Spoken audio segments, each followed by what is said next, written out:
Good afternoon. This is Elizabeth Krosnickel, and I'm very delighted to invite you to the Seattle Angel Meetup. We're talking about employment equity, and equity compensation. This will be a super interesting topic. So, Joe, I'd like to come and ask you if you'll introduce yourself. Some of us are familiar with you, but maybe you could give us your background and the things that you're working on. And I'm eager for you to tell us a little bit about the books that you've been writing too.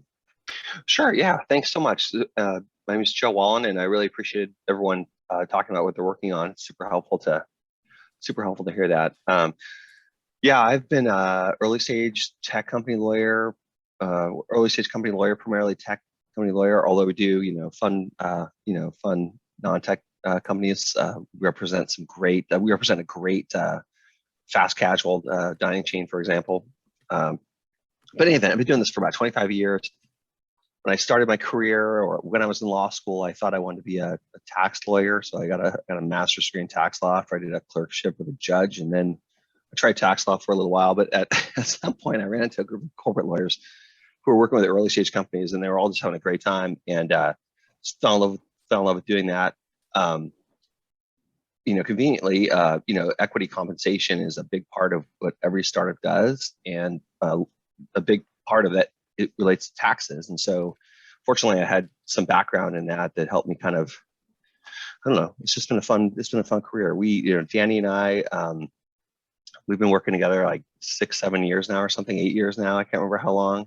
I had been at DLA Piper for a while, then I'd been at Davis Wright for a while. And then I finally figured out I need to be in a monstrosity of a law firm to practice startup law. So, fortunately, Danny was one of the first people I hired to join the team. We now have a team of 12 people. We represent hundreds of early stage companies. We've developed a lot of business processes around accelerating the legal projects.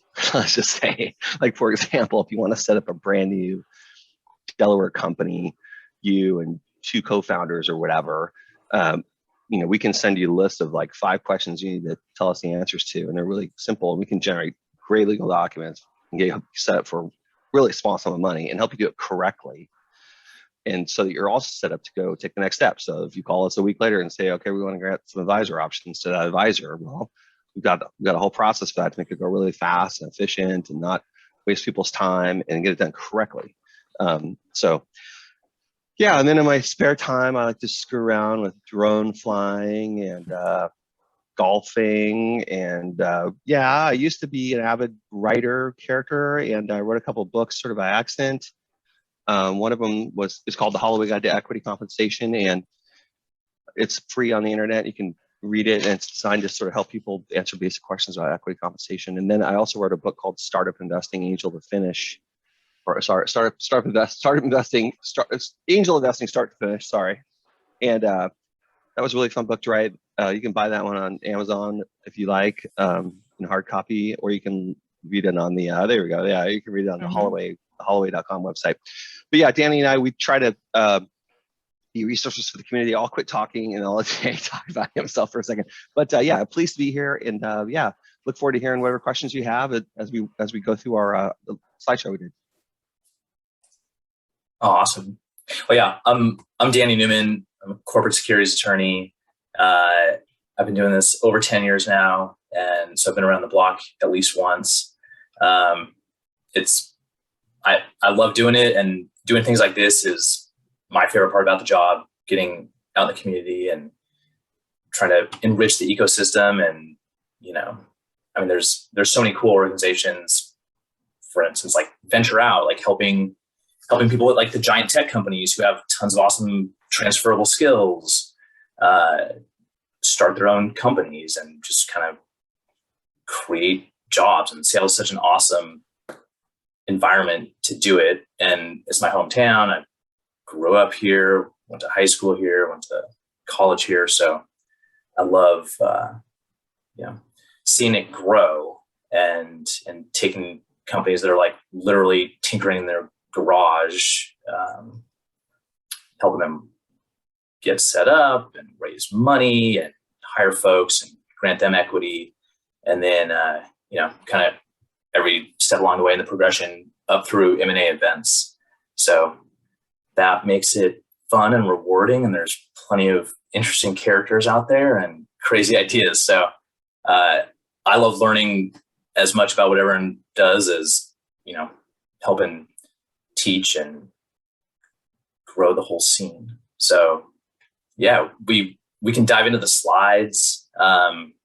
We definitely want to know what you guys have questions about and are interested in. We'll for sure kind of go through the slides as a guide, but don't hesitate to interrupt us and just make this a conversation. So that sounds great, Joe. Danny. I love it, making it as a conversation. And we've got people from, 0 companies, but maybe looking at some first starting a company or first numbers of employees, right up through to the 75. That's quite a spread. So I'll be interested in how you come along with that. So if you want to share your slides, go on ahead. Oh, that's right.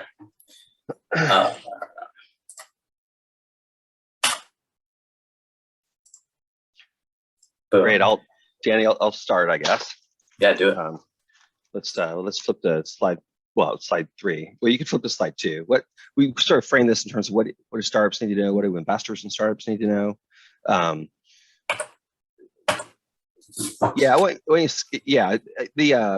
In general, we talked about this earlier. That we're talking about here with equity compensation is paying people in stock or paying people in warrants or options to buy stock for services rendered. We're not talking about financings or other things like that, but happy to talk about that if you want to talk about that.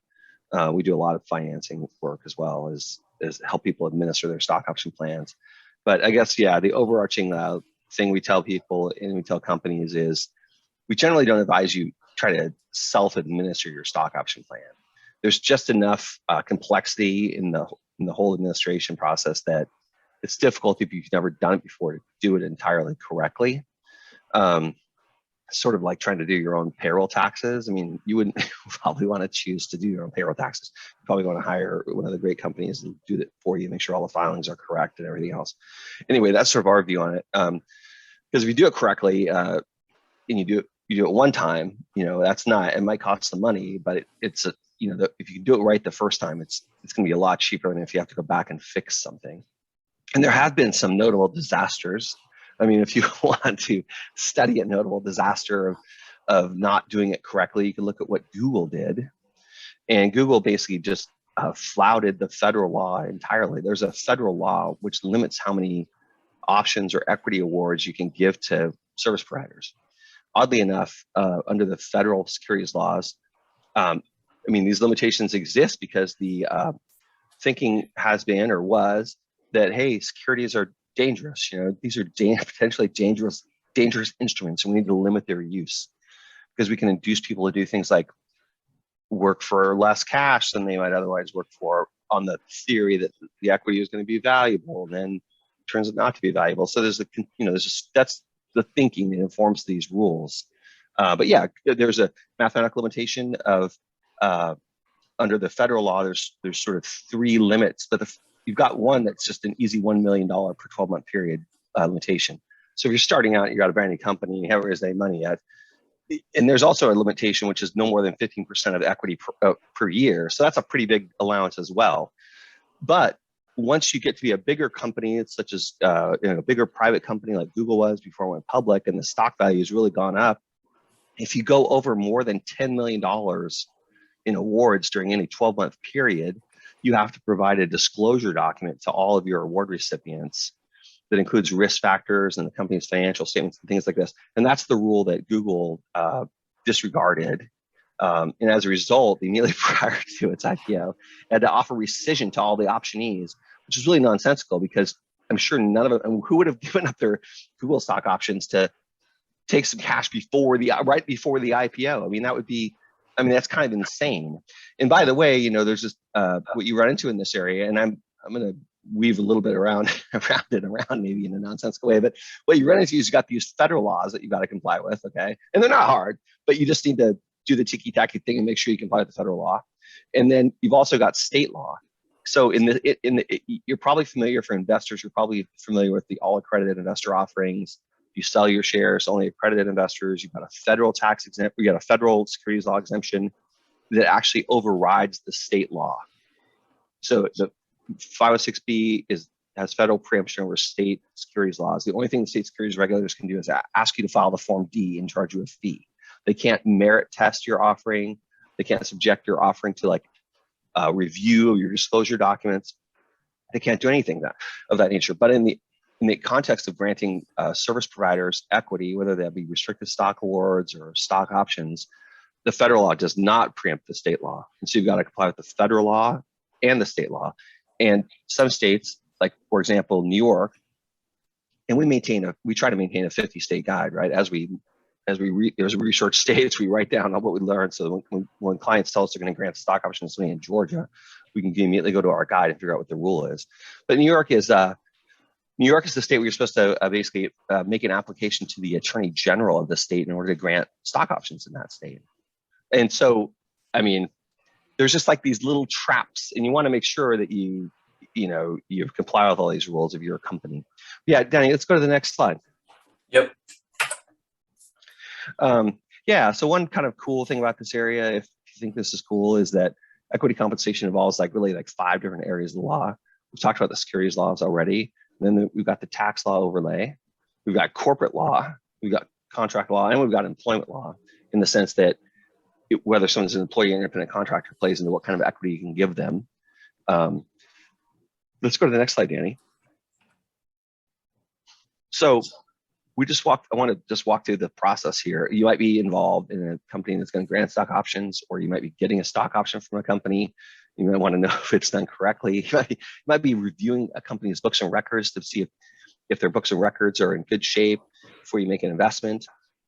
And none of this stuff is hard, but we do frequently see companies just not and do it entirely correctly, start to finish. But in general, equity compensation out of a C corporation is the typical way to go, the most typical way to go. And the reason why it's the most typical way to go is because it's the least complex and the most consistent with what we see as investment vehicles. I mean, the investment vehicles we see usually are C corporations, Delaware C corporations. And so most of what we see in equity comp for startups and early stage companies relates to C corporations.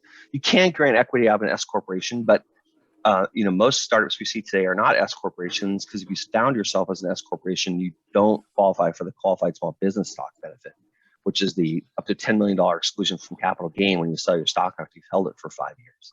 So most of the companies we see startups today are Delaware C corporations, and that maps ideally to sort of like startups land sort of open source document set scene, which is that we have a wonderful community of organizations which makes documents open source, like for example the Series Seed financing document source set, also the Y Combinator Safe. And then we have Orc law firm provides a ton of documents. A lot of law firms provide documents so that at least the puzzle pieces are on the table. They still need to be snapped together correctly, but they're there. And so using commercially standard paper is pretty typical. So in any event, if you're going to grant stock options, what you want to do is you want to be a corporation, a C corporation ideally. If you're an S corporation, we can do it, just a little more work. And then you want to have an equity incentive plan the board and shareholders have adopted that has enough shares in it left over from prior awards and it hasn't expired. And by the way, you always, when you adopt these things, you put the year of adoption in the title of the plan. Like say we adopted a plan this year, we call it the 2022 Equity Incentive Plan for Acme Incorporated. And we put 2022 in the title because guess what? It reminds you in 2032, the plan expires 10 years after adoption. And it's funny, we have companies whose option plans are expiring all the time. And so it's really, really important if you're going to administer somebody's stock option plan that you ask yourself that question. Is the plan, does it have enough shares? And you should have a ledger of all your grants, and you should watch all these little ticky-tacky things. But in any event, the next step you have to take before you grant awards, either options or stock or restricted stock awards, is you need to make some determination of the fair market value of the shares. And this is a little tricky because say Danny and Elizabeth and I form a SaaS corporation tomorrow, and we each put like $1,000 in and pay par value for the shares or something. we want to grant stock options right away. The company hasn't done anything. At what price should we grant the stock options? And, obviously if it's immediately after formation, when basically all that's been done is the founders have put some money into a bank account, it is okay to grant those stock options at the same price the founders paid. If they paid par value, it is okay to grant those at par value. But the trouble you run into is, typically 6 or 9 months later or a year after you've been working and you've dumped a lot of money in, maybe you've got some customers on beta, maybe you got some investor dollars that have come in. Then the question becomes, well, what's the fair market value of the shares of the stock at that point? And, obviously you can hire a 4 or 9A valuation firm, but we don't see companies typically do that until after they raised a significant, if they're really their first fixed price financing. And so there's a period of time where you're not getting 4 or 9A valuations. And the question is, what do you grant for options at?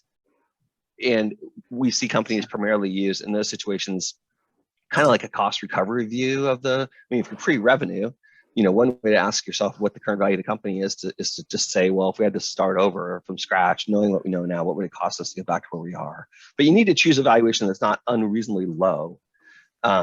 Because if you choose an option value that's below fair market value, then you get the optionee in trouble, and no one wants that. And if you think about the long-term prospects of the business, like you're angling in on something you want to sell for 30 or 50 or hundreds of millions of dollars, you price the first batch of option grants at $500,000, even if that's high, at least it's probably safely high, so no one will get in trouble. And there's still lots of upside there in that. So it's really not that big of a deal. But anyway, you need to pick a fair market value, for your shares or your options. And then we've talked about this before, you need to make sure you're under the 701 limitations. 15% a year is probably the safe one you'll remain under, or $1 million a year. There's also a 15% balance assets test, but your assets on the balance sheet aren't going to add too much in the early days, right? And then you need to have the board approve each set of awards. So let's go to the next slide, Danny. And first of all, what we do when we set up a company is we set it up with an option plan in place so that we already have board and shareholder approval intact. We use, DocuSign to collect all signatures on all documents so they can immediately go in the minute book. So they're in the minute book. It's documented approval. If you called us and said, hey, okay, we want to take the next 7 grant some options, we'd send you a table for you to fill out the people's names, the number of shares or the percent option coverage they're going to get, their vesting schedules, where they live, and what type of award, an ISO or non-qual or restricted stock award, and then the fair market value of the shares. With that information, we can circulate a board consent to approve the award, get that all DocuSigned, executed in the minute book, and then we can give the employee or the service provider their option award document for them to sign with all the numbers filled in.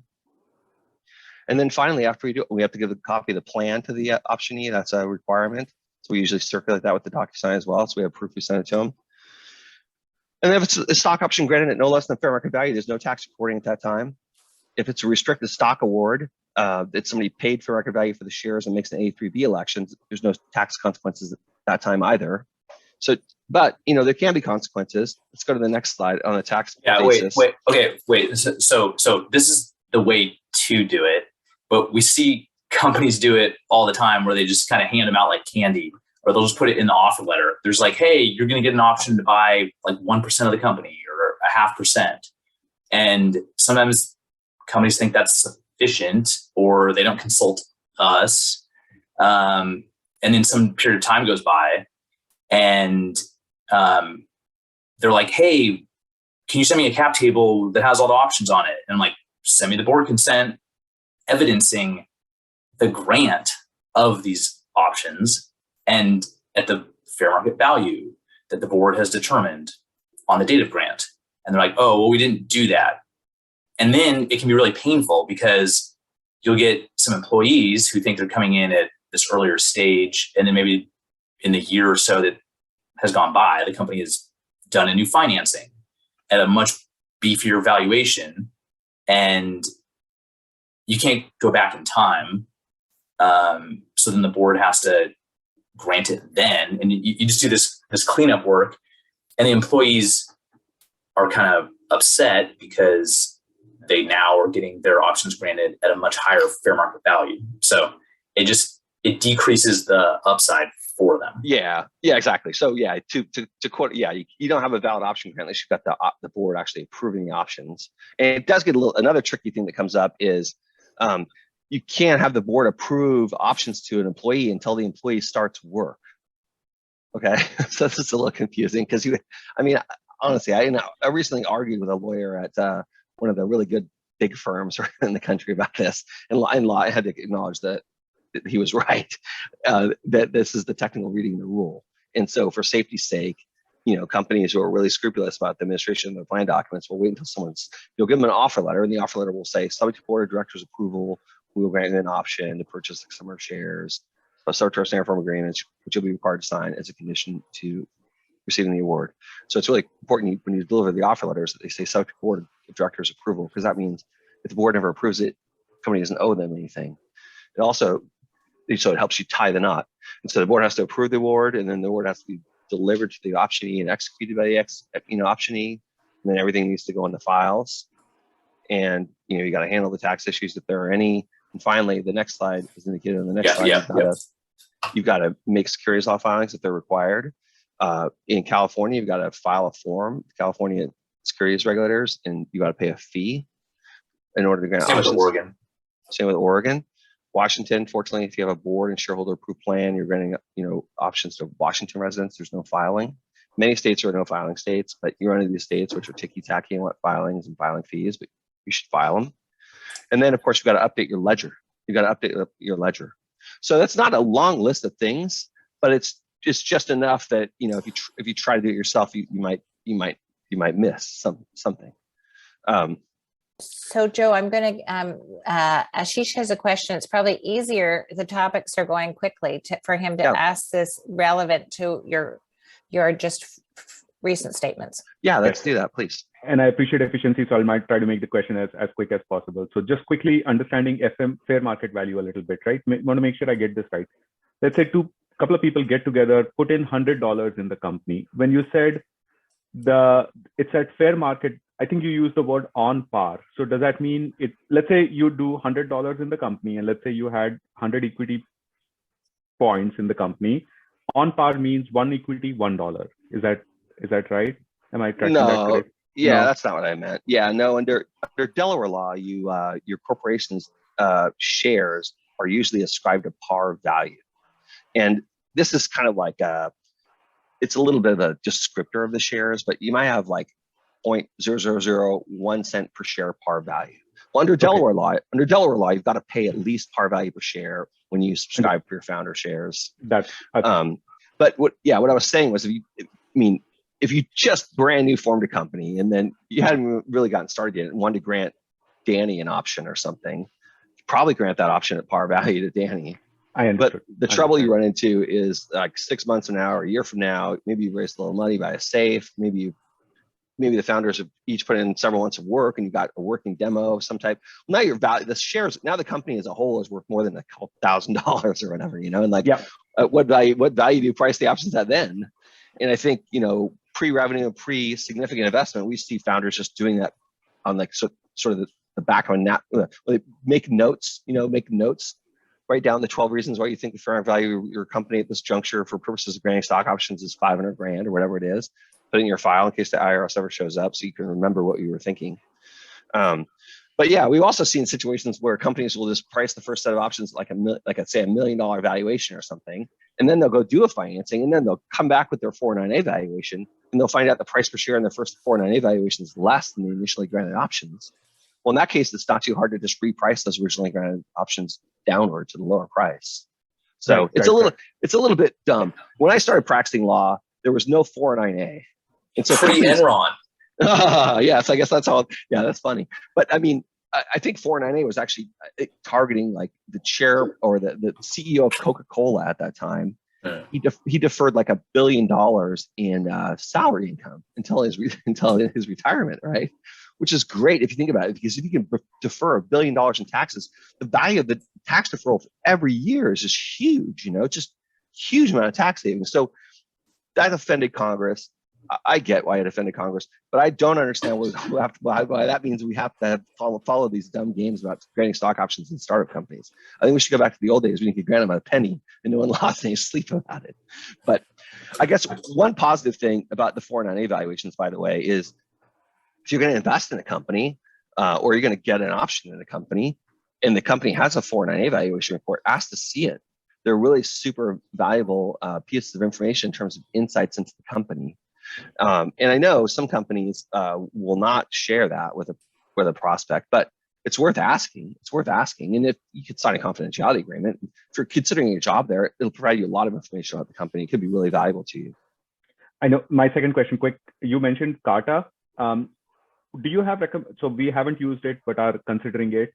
Are you going to give some recommendations for companies that would do 409A valuation, or would Carta already kind of build in that in as part of their process? Because I suspect the methodology to do a 409A evaluation would obviously highly depend on what the company is, what their funding mechanism, what type of, or a whole bunch of questions, right? We can introduce you to folks at both, some at Carta, and you can kind of price that out because it's a subscription model, and then they include in your annual subscription 409A evaluations. But we can also, introduce you to some other valuation firms that probably do a more precise job. They do a little bit more work in doing it, and Carta just kind of runs it through their algorithm.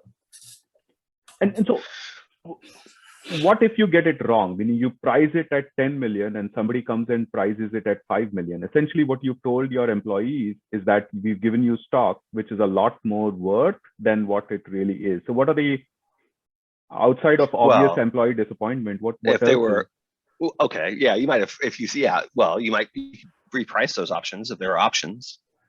There are options, you can reprice them. I see. Reprice them downward. I mean, yeah, it's easy to price them downward, but if you do it the other way, if you price them at, say, based on $5 million valuation, but it should actually be a $10 million valuation at that time, the IRS can come back and it would probably just happen in an audit and say, oh, you need to retroactively go back to the time of grant, and it'd be really painful for the individual optionee because they owe an excise tax, 20% tax and penalties and interest, and not a good outcome. Yep, understood. Yep, great, thank you. Yeah, you bet. Yeah, so I can talk about some of these. So yeah, I mean, there's various types of awards at the earlier stage, and it all depends on the tax consequences. So at the earlier stage, when the price is really low, like par value or this or that, your first couple of employees, they might absorb the tax hit of maybe a couple $1,000s. If it's a penny or a couple pennies per share, and you give them what's called restricted stock. So they actually own the stock, and you just make the stock subject to vesting, which is also known as the right of the company to repurchase the unvested stock for the original purchase price. Or, once the company grows up a little bit more and the price is a little higher, it probably makes more sense to grant them as an option where there's no tax consequences upon receipt for an employee. You have to wait until the time of exercise, which, if you stay at the company long enough, could be, a number of years or until an exit. So you're continuing to defer that. And then you would pay taxes on the spread between the exercise price and then the fair market value at the time you exercise.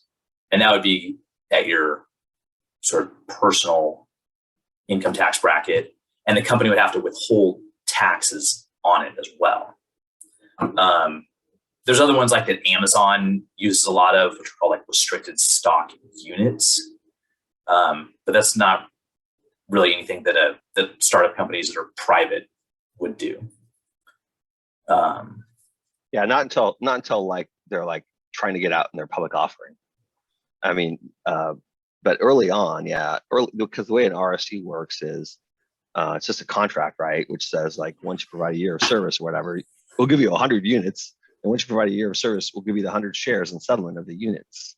Well, the shares are fully vested when you receive them. And so if in a year from now, the shares are worth $10,000 a share and you got 100 of them, well, they've got $100,000 of taxable income. And it's treated the way the IRS treats this. And this is a helpful construct. So this is what I learned when I got my master's degree in tax law. If you give an employee shares, the IRS treats it as if you gave them the cash equal to the value of the shares and the employee bought the shares. So if you give an employee cash to buy shares, then it's all got to go through payroll. And so, can be more expensive than what people want to bear. essentially. But yeah, RSUs, you know, like if you're joining a company that's, you know, trying to get out in its public offering within the next 2 years, and that's like on the strategic roadmap, yeah, they might give you RSUs, but they're not going to vest until the company has gone public and the underwriter holding period is passed. So it's a totally different situation than the typical early stage company equity award situation. Go ahead, Danny. Yep. I think we essentially talked about that slide already. Kind of keep it moving, and so we can get to more questions. Save a little time at the end or now if anyone has anything else. Okay, we talked about restricted stock units. Joe mentioned this earlier, but yeah, you just want to make sure in your offer letter. So you're gonna like promise them, hey, you're gonna get this X salary per year, and we'll also grant an option to purchase X number of shares. And it has to be subject to board approval, and you have to sign all the documents, dot the I's, cross the T's, things like that.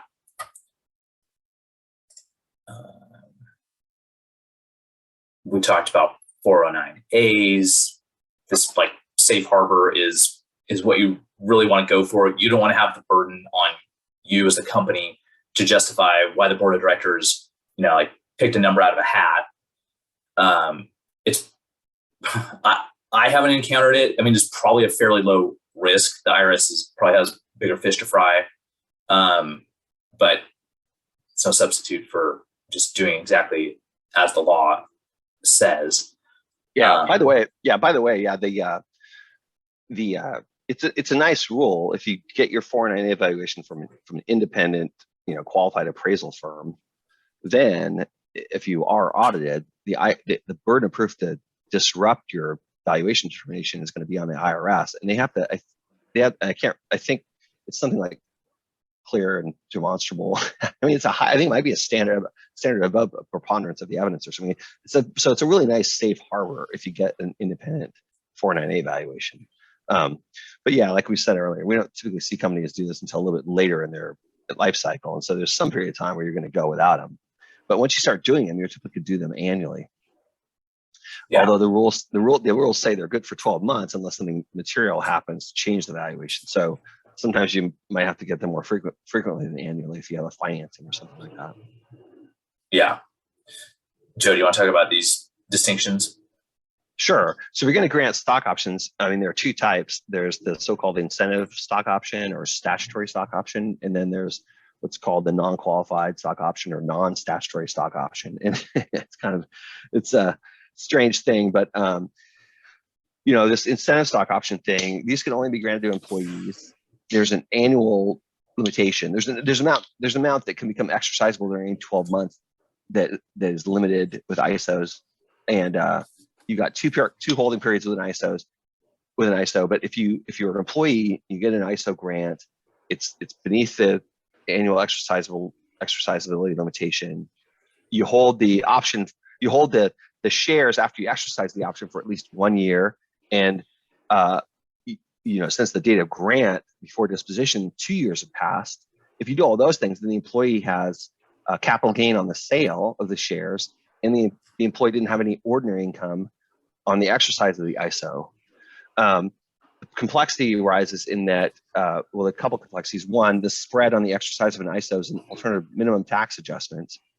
And what can happen to people, and this happened to people, by the way, in pre-2000 .com, you know, bomb, and I was actually working then, but there were, you know, engineers at Cisco who exercised ISOs, had a huge AMT adjustment, didn't think about it because, like, who would think about such a thing?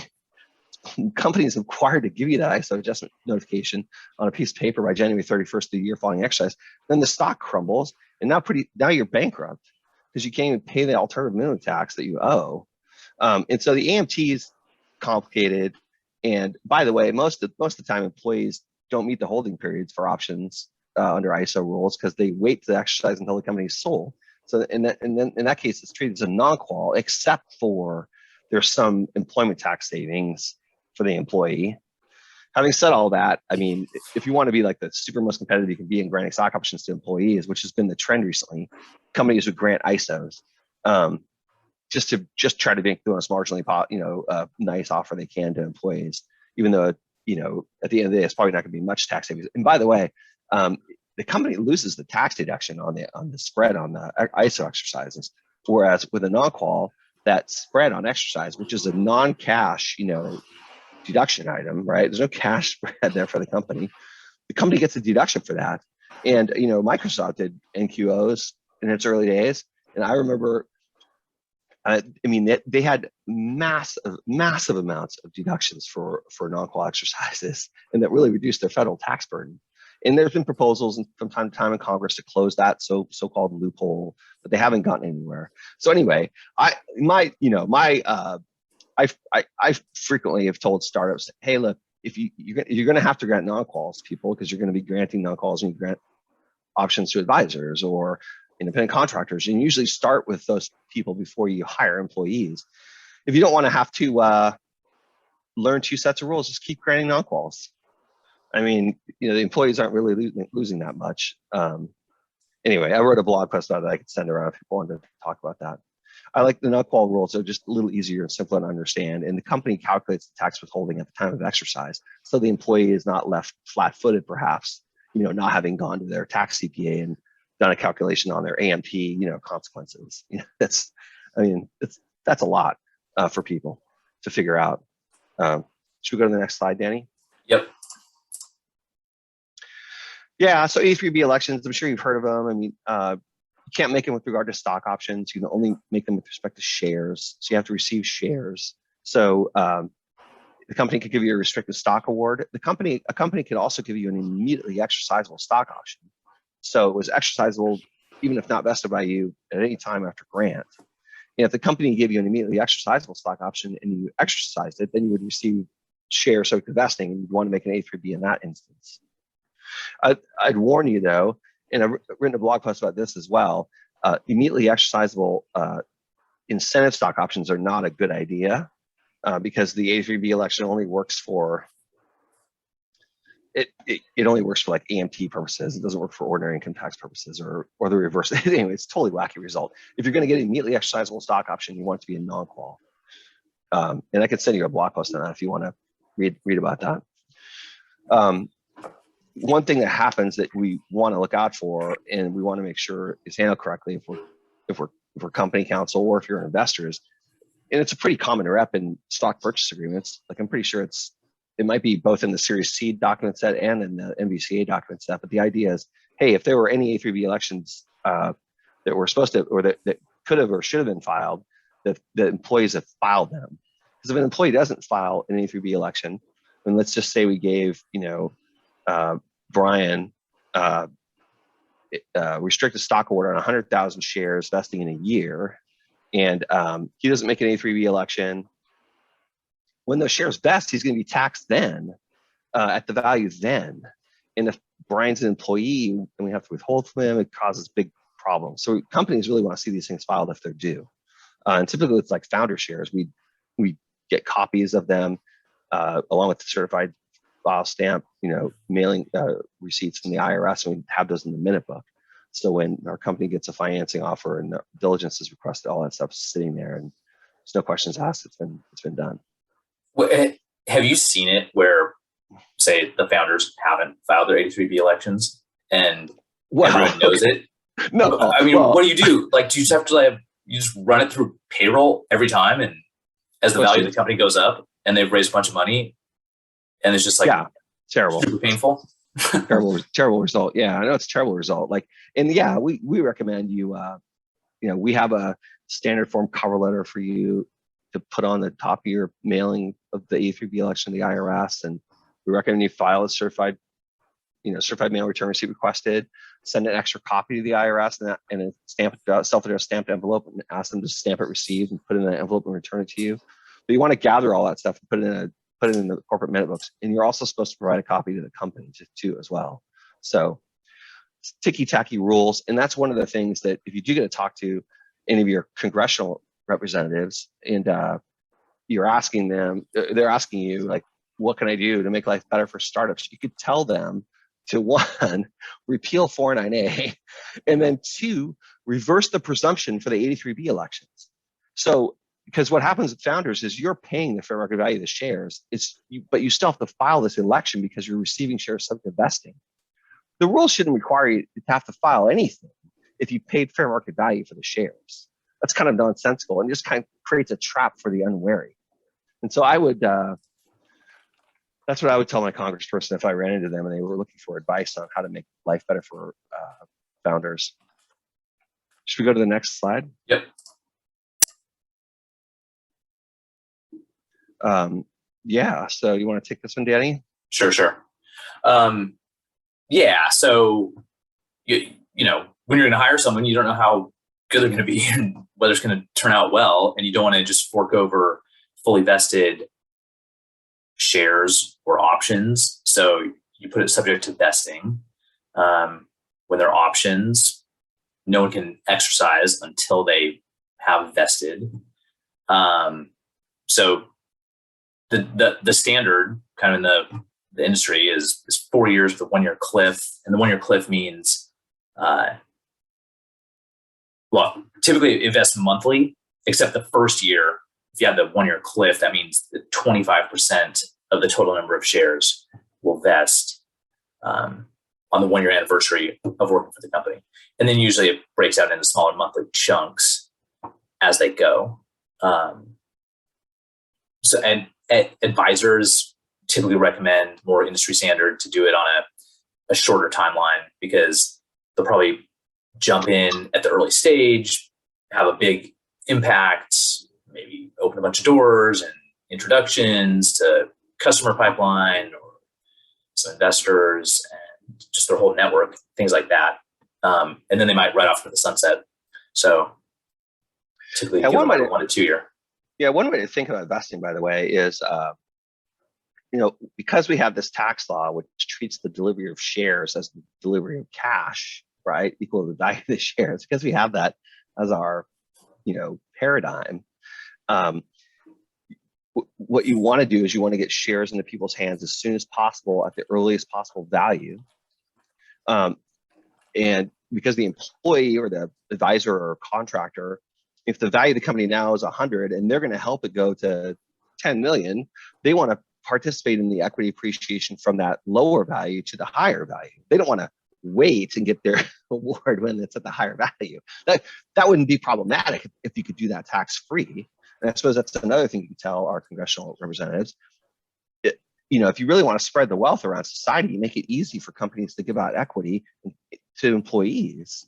And this idea that they're getting the equivalent of cash to receive shares in a private company when the shares can't be sold, it's really not the right construct.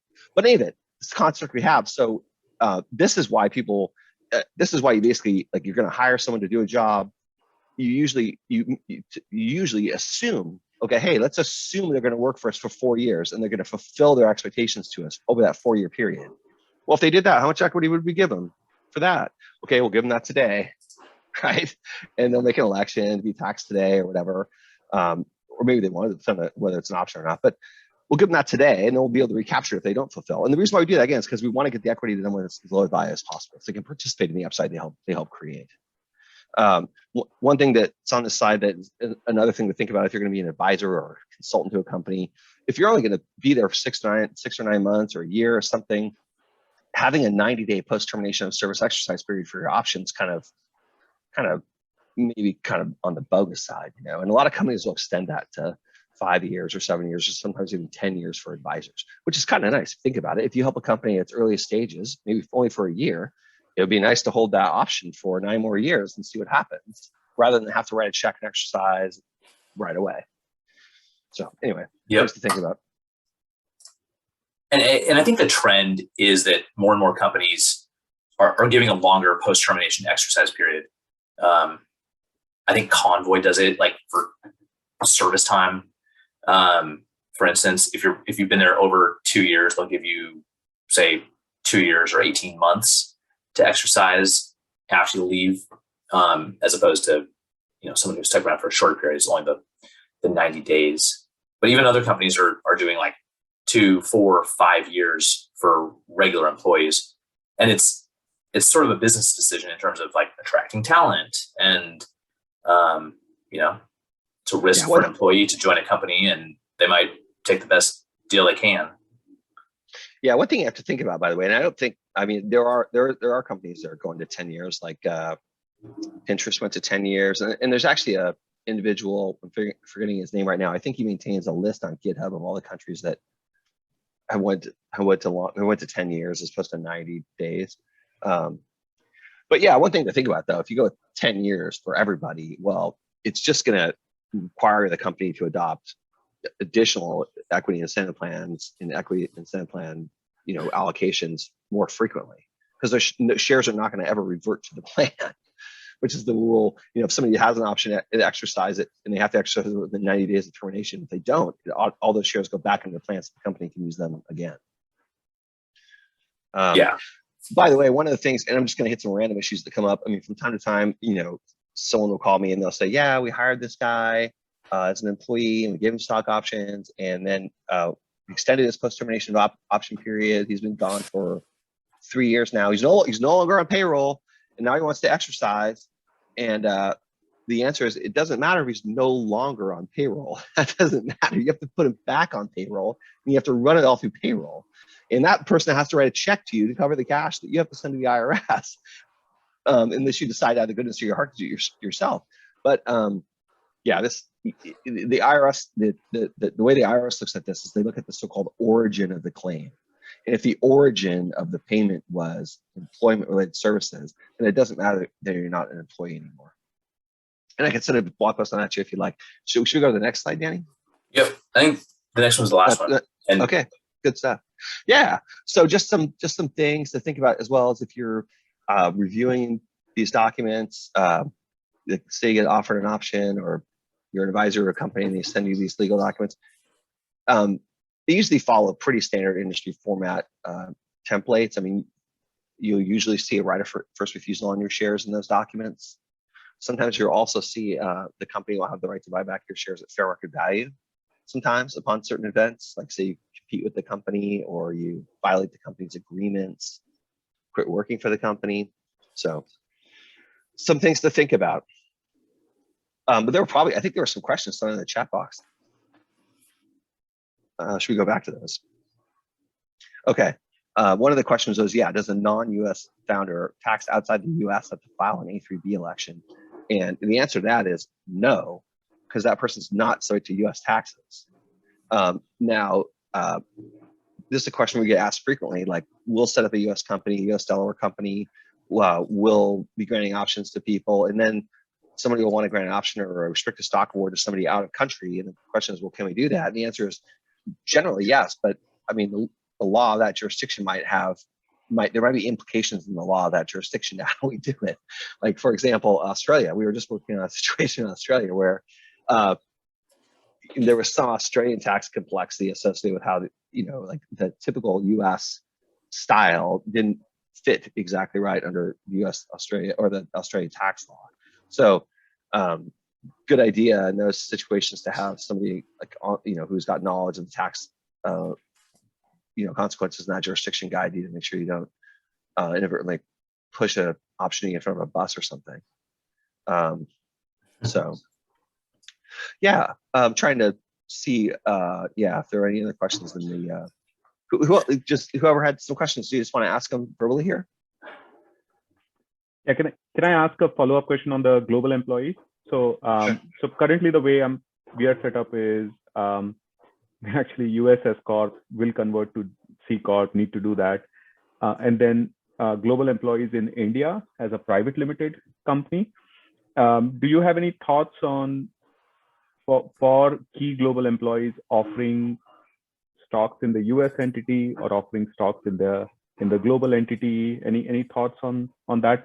And essentially, in summary, what I'm asking is, if the company is registered in the US, but also has an affiliate in India, do you have any thoughts on how stock should be set up for the company? Well, okay.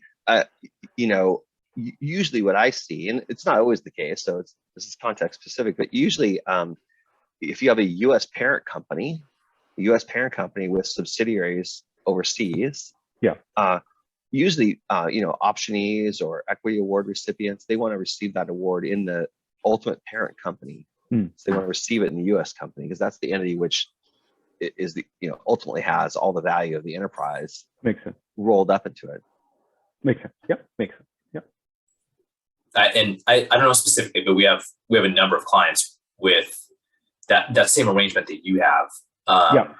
And India does have some really interesting tax issues with options, and we also have to do some customized stuff there. So yes.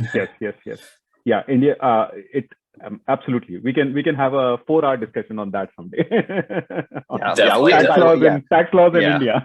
yeah. Not our corner of expertise, but we know some great people. We know some great people there. So yeah, it might be an 8-hour discussion instead of 4 hours. Yeah, that'd be actually a good discussion. We should get one of those folks on that. You seem super excited about it. It's always fun to learn something new. It's always fun.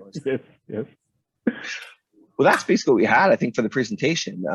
And so we're happy to answer any more questions, and we're also happy always to respond to email inquiries. Like if we can, one of the things that I think Danny mentioned earlier is if we can propagate this knowledge amongst the community at large, that helps everybody. It's good to, if everyone knows the rules, then everyone can play the game a lot faster. The game can go faster. People can make more successes faster. So that's what we're trying to do as lawyers. So yeah, really enjoyed talking to you. Elizabeth, I'm just looking if there's anybody who has any additional questions, then if you want to put them in chat or just step forward and come off. I was trying to follow along here to see if there was anything that had got sent personally, but I think we're really... I see one question I'll answer here. Yeah. And it relates to valuation. So 2 different things go on in the world of valuations. When you're investing or when you're negotiating with investors for a portion of the equity of the company, investors invest on a discount to potential future value basis.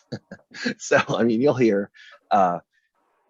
I think Peter Thiel said it best. He said it in a tweet somewhere, and I wish I'd saved it because he said it really succinctly. But he said, "Hey, when I invest $1 million for 20% of the company, I know that company is not worth $5 million after it gets my money. I know frequently it's still worth basically zero because nothing's happened yet.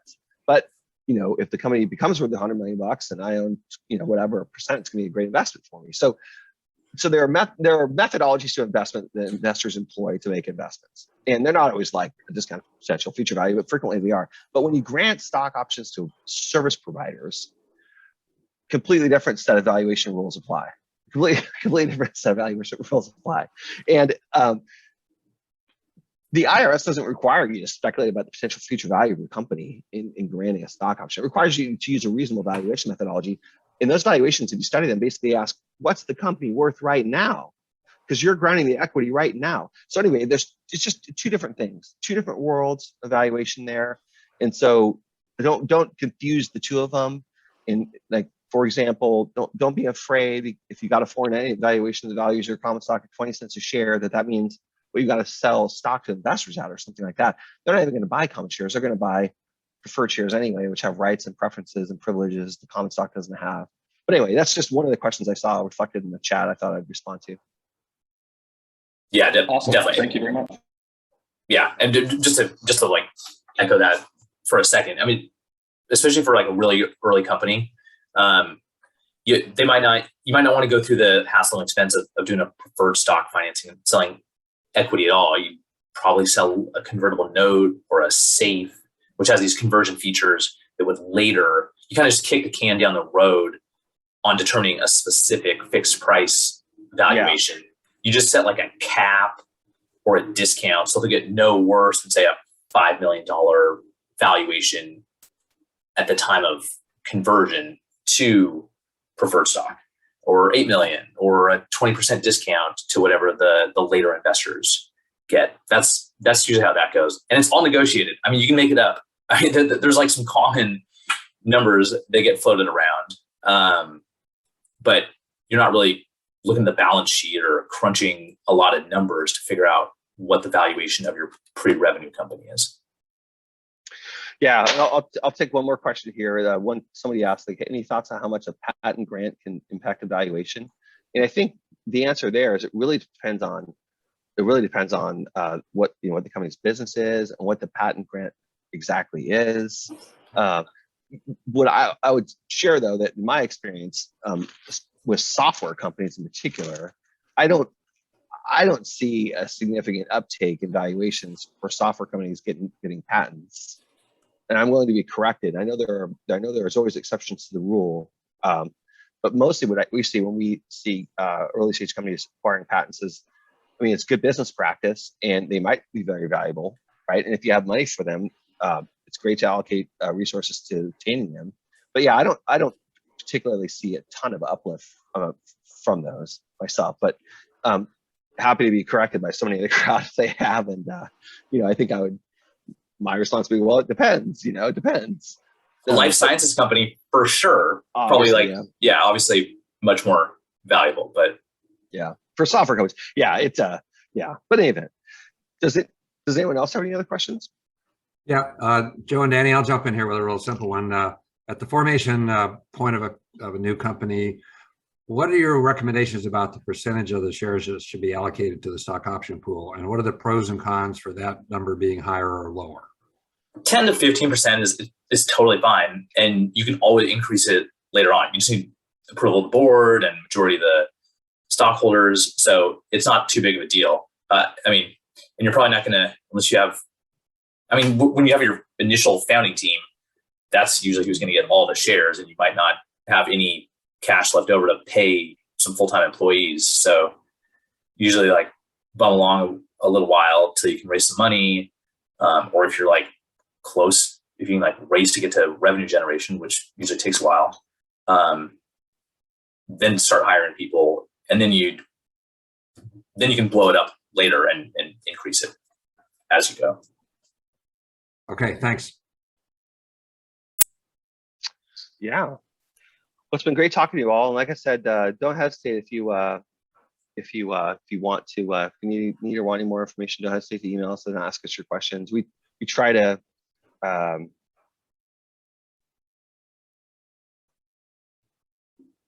Joe froze. Oh yeah, I was going to say. I think he was going to say something like, "Hey, we try to be available if you ever have questions or you want to chat. Happy to do so. Happy to do that off the clock at the early stage. And if you need us to do anything more formal, we'd love to help out and learn what you're doing and building, and guide you along the way." Thanks. That's great of you to offer, and we'll take you up on that. And Danny, when you get chatting with Joe, if you just ask him to send those blog posts that he's got, I can distribute them I can put them in the chat for here. Yeah. I think it's startuplawblog.com. I actually had the that one from before, and then I thought, I better just check this. Okay. Startup Law blog. Okay. Or it might be this one. I can't remember. Well, that was good. So thank you very much, everybody, for attending. Danny and Joe, who's not quite here at the moment, but we'll jump back in, I'm sure. We really appreciate you being our guest speakers tonight and sharing your wisdom here.